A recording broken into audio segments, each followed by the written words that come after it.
Everyone thinks an army fights human enemies. They're wrong. Sometimes the enemy has feathers. In the dusty plains of Western Australia, a conflict unfolded in 1932 that sounds almost like a tall tale. It wasn't a battle against a foreign power or even a domestic uprising, but a full-scale military operation against an estimated 20,000 flightless birds, the emus.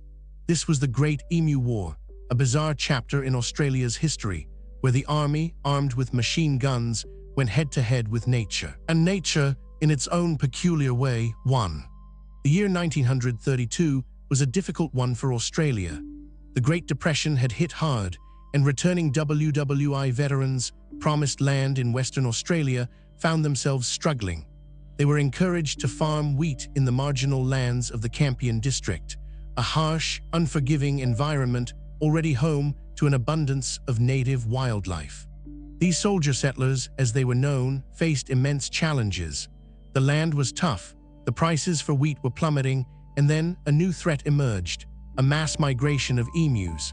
Drought conditions further inland had pushed thousands of these large, powerful birds towards the coastal farming regions, seeking water and food. The emus descended on the wheat fields like a living plague, devouring crops, trampling fences, and destroying the livelihoods of already struggling farmers. Imagine waking up to find hundreds of large birds systematically dismantling your only source of income day after day. The desperation was real, and calls for government intervention grew louder. The settlers, many of whom were ex-soldiers, petitioned the Minister of Defense, Sir George Pearce, for military assistance. Pearce, perhaps seeing an opportunity to boost morale and provide a distraction from the economic woes, agreed. He deployed a small contingent of soldiers armed with 2 Lewis automatic machine guns and 10,000 rounds of ammunition under the command of Major G.P.W. Meredith. The mission was clear: eliminate as many emus as possible to protect the crops. It sounded straightforward enough on paper. After all, what could a flock of birds do against modern military hardware and trained soldiers? The soldiers arrived in the Campion district in early November 1932, ready for what they expected to be a swift and decisive victory. But the emus, it turned out, were not conventional enemies. They were incredibly agile, capable of reaching speeds of 50 kilometers per hour, and surprisingly intelligent. Their tactic, if it can be called that, was simple: scatter. When approached, the large flocks would break into smaller, dispersed groups, making them incredibly difficult targets for machine gun fire. The first attempts were a dismal failure. Major Meredith and his men tried ambushes, setting up their machine guns near waterholes and fences where emus were known to congregate. But the birds often spotted them or simply changed direction, leaving the soldiers firing into empty air. The sheer scale of the emu population also worked against them. One early report described a particularly frustrating engagement. 50 emus were spotted, and the machine gun opened fire. The birds scattered, and after a sustained burst, only a handful were killed.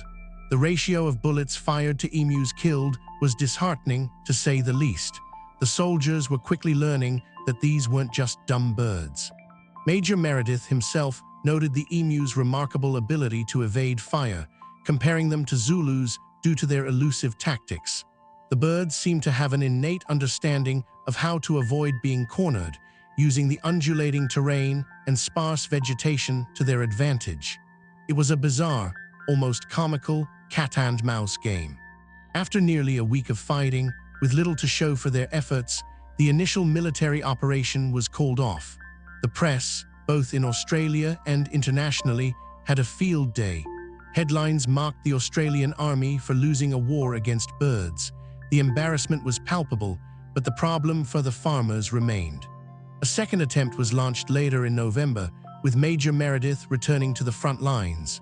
This time, they tried new strategies, including mounting a machine gun on a truck. But the rough terrain made it difficult to keep pace with the nimble emus, and the vibrations often made accurate shooting impossible. The roads were simply not built for such mobile warfare.